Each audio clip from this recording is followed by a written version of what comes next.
Olá, tudo bem? Eu sou o Thiago Silva, sou professor de História e eu escolhi para esse nosso primeiro encontro de hoje o tema da Inconfidência Mineira. No entanto, antes de entrarmos no assunto da Inconfidência Mineira, nós precisamos compreender alguns fatos anteriores ao seu processo.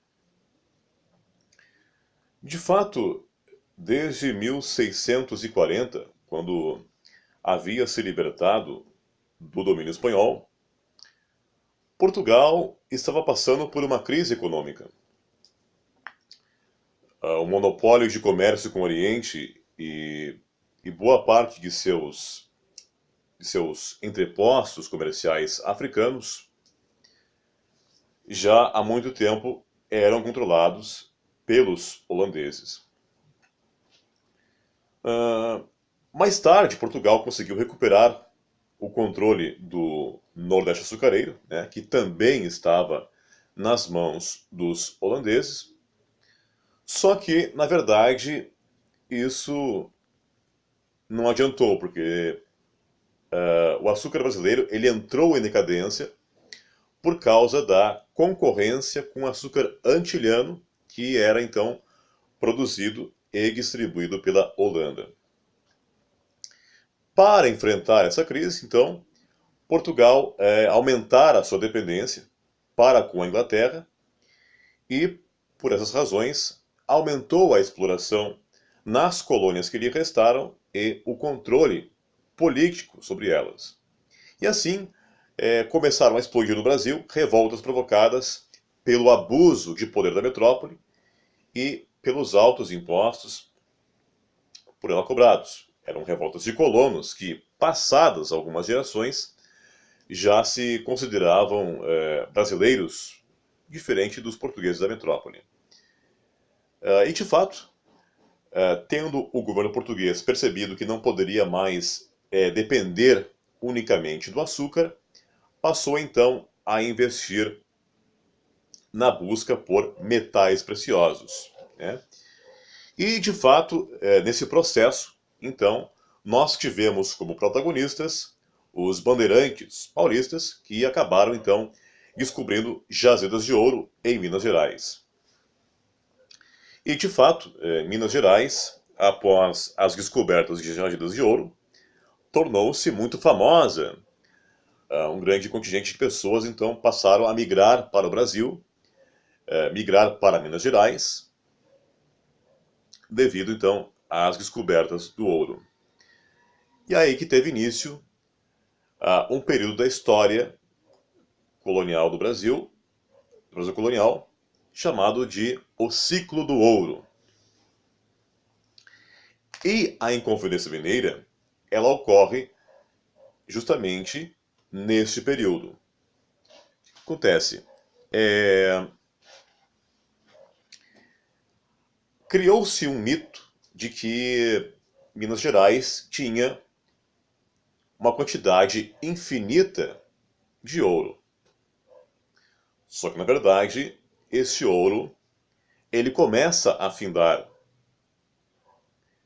No entanto, muitos não acreditavam que esse ouro ia acabar, nem mesmo Dom João V. E a elite de Minas Gerais não estava conseguindo pagar as dívidas de impostos do ouro. Existia um imposto chamado quinto.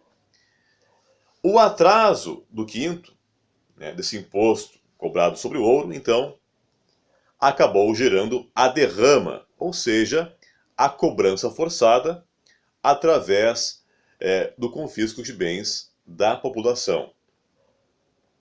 E foi justamente neste contexto que um grupo formado por militares e profissionais liberais mineiros, intelectuais, decidiu então fazer uma revolução, separar, se libertar do controle lusitano. Este grupo, então, esse movimento, ficou conhecido como Inconfidência Mineira, né? Isso foi em 1789, mesmo ano da Revolução Francesa. Que, aliás, né, a Revolução Francesa foi um movimento fortemente influenciado pelos ideais do Iluminismo, os ideais de liberdade. De fato, o século XVIII, então, foi um século marcado pelas constantes lutas pelos ideais de liberdade, né, oriundos desse movimento do Iluminismo, que acabou, inclusive, influenciando movimentos de emancipação aqui no Brasil. Neste caso, a Inconfidência Mineira. Então, o principal motivo do surgimento desse grupo, desse movimento, né, foi justamente a questão dos impostos, questão do quinto, a questão da derrama da cobrança forçada,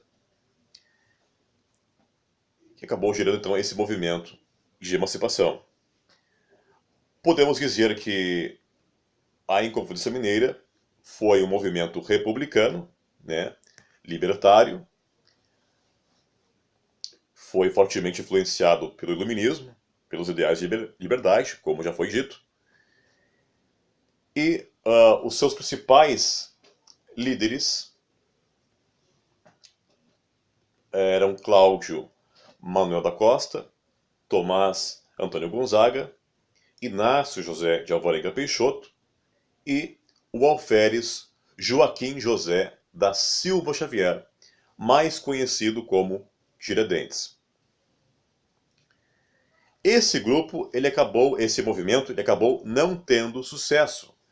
A desejada revolução, a sua desejada libertação, ela não ocorre pelo fato de o movimento ser traído por Joaquim Silvério dos Reis, né, o qual, em troca do perdão das dívidas de impostos, forneceu a lista dos principais líderes.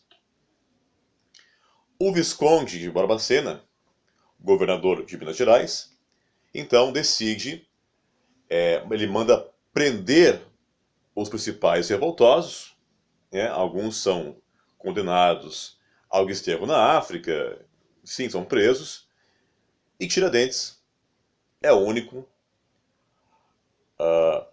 morto e esquartejado, porque foi o único a assumir claramente a sua revolta contra Portugal.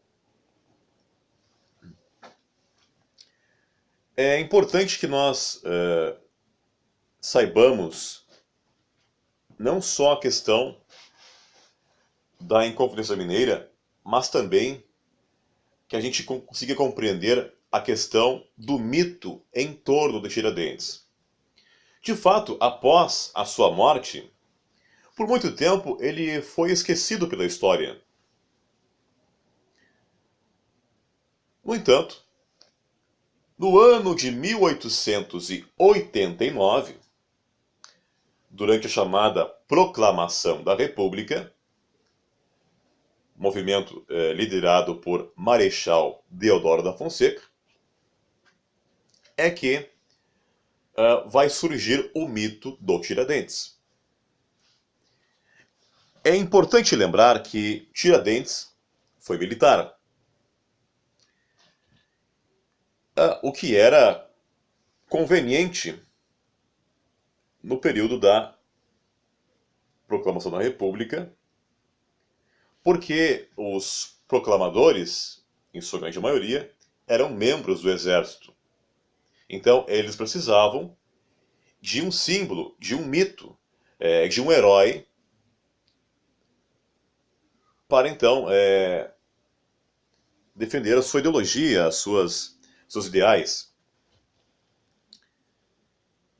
E então foi contratado um pintor positivista, Décio Vilares, para retratar então Tiradentes como herói republicano.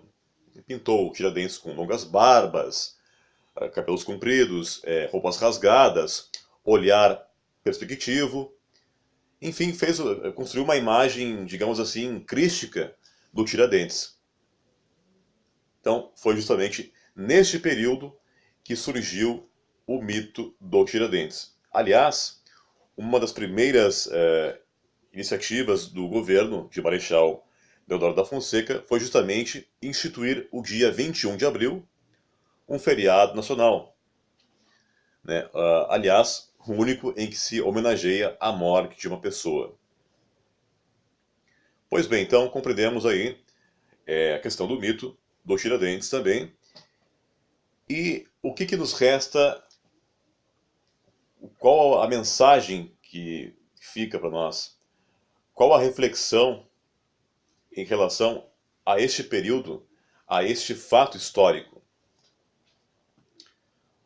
É justamente a questão das lutas, não só de liberdade, mas em relação aos impostos. A Inconfidência Mineira ela ocorreu em 1789. Nós estamos em 2019 e nós continuamos pagando altíssimos impostos no Brasil. Então, sendo Tiradentes herói de verdade ou um mito, não vem ao caso. O fato é que falta um Tiradentes dentro de cada um de nós. Falta esse espírito pragmático, esse espírito de revolta, de reivindicar em prol dos nossos direitos. Né? Nós permanecemos pagando altíssimos impostos no Brasil. Né? Então, de lá para cá, o que mudou no nosso país? Há de convir que não mudou nada. Então, fica aí uma provocação para esse tema. E basicamente essa era a mensagem, essa era a reflexão que eu queria transmitir para vocês. E bons estudos, até a próxima.